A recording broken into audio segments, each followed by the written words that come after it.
My name is Dr. Milton Mills. I am an internal medicine trained physician who works now exclusively as an intensive care unit doctor here in the Washington, D.C. metro area. Humans are often described as being omnivores, and that description is actually based on watching what a lot of humans choose to eat.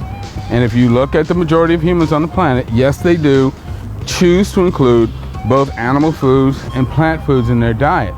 But in fact, when you actually look at the way our digestive systems are constructed, we have the anatomy and the physiology of a strict plant eater or herbivore.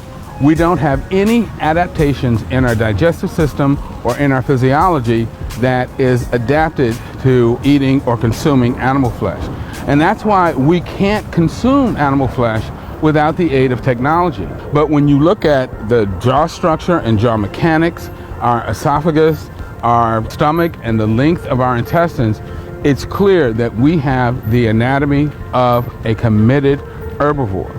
You know, one of the questions that all vegans and vegetarians get that drives me literally out of my mind, where do you get your protein? It's an insane question because all protein is originally made by plants. Any protein you get from an animal source is actually recycled protein. And it's much healthier to actually get your protein from the plant sources because it turns out that plant proteins have a much better impact on our health.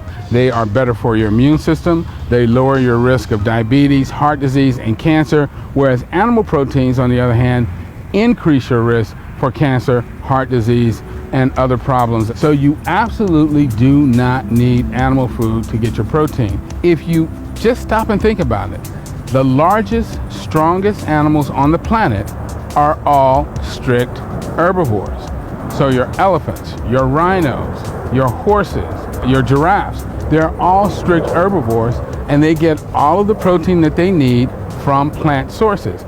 The atmosphere is something like 80% nitrogen. And only plants have the ability to take nitrogen from the air and change it into a form that can be incorporated into an amino acid, which is then connected together to form these proteins.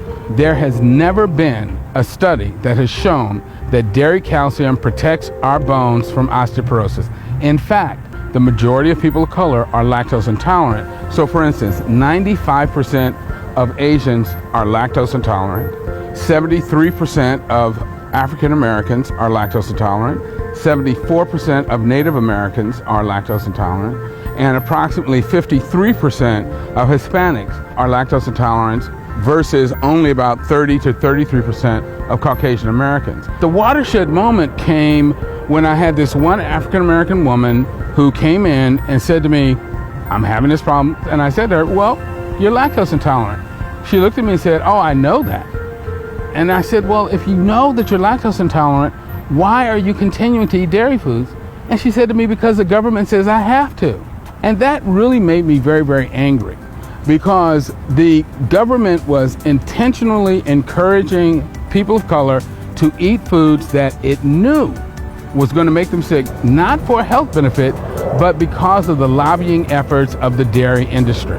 It clearly was a case of institutional racism.